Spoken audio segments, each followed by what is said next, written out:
भक्त की परीक्षा को धरती पर आए भगवान भोलेनाथ। रहस्यमयी शिव कथा।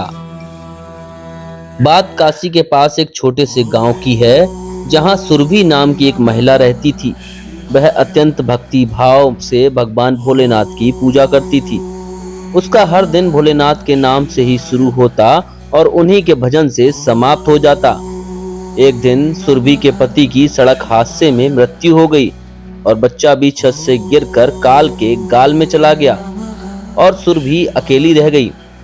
लोग सुरभि का मजाक उड़ाते, लेकिन उसने अपना जीवन भोलेनाथ की सेवा और भक्ति को समर्पित कर दिया था। गांव के लोग उसकी पूजा देखकर हैरान होते। कुछ मजाक उड़ाते कि सुरभि के साथ लगातार बुरा हो रहा, लेकिन फिर भी वो भक्ति में लीन है, तो कुछ उसकी निस्वार्थ श्रद्धा की सराहना करते।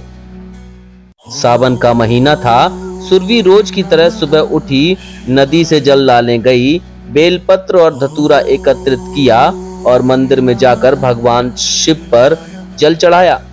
लेकिन उस दिन जब वो मंदिर से बाहर आई तो एक बूढ़ा साधु द्वार पर बैठा मिला।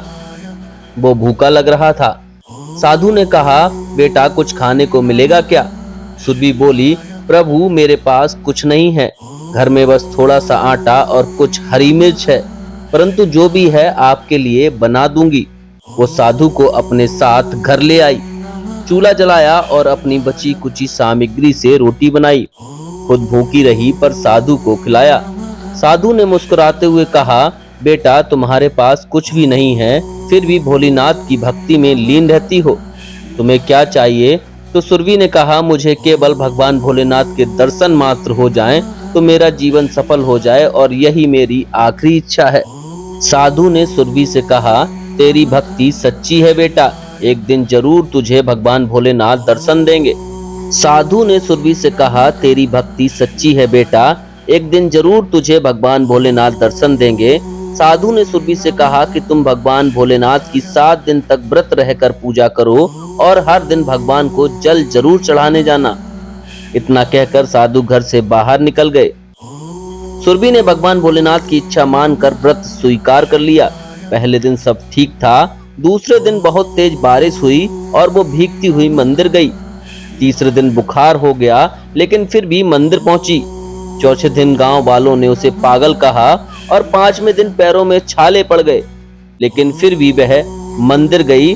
छठे दिन भूख से चक्कर आने लगे और 7वें दिन तो वो खड़ी भी नहीं हो पा रही थी, लेकिन जमीन पर बैठ बैठ कर सुरभि मंदिर पहुंची। शिवलिंग के सामने पड़ते ही उसकी आंखों में दुख के आंसू थे। जैसे ही सुरभि ने शिवलिंग पर जल चढ़ाया, अचानक मंदिर के भीतर एक तेज प्रकाश हुआ। तेज प्रकाश में सुरभि को वही साधु नजर आया और साधु देखते ही देखते भगवान भोलेनाथ के रूप में प्रकट हुआ। भोलेनाथ बोले, हे पुत्री सुरभि, आज मैंने तेरी भक्ति, त्याग और सेवा की परीक्षा ली। तू हर दुख में भी मेरे प्रति अडिग रही।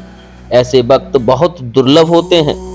सुरभि ने हाथ जोड़कर कहा, प्रभु यह तो मेरा सौभाग्य था कि आपने मुझे आजमाया, मेरा जीवन सफल हो गया।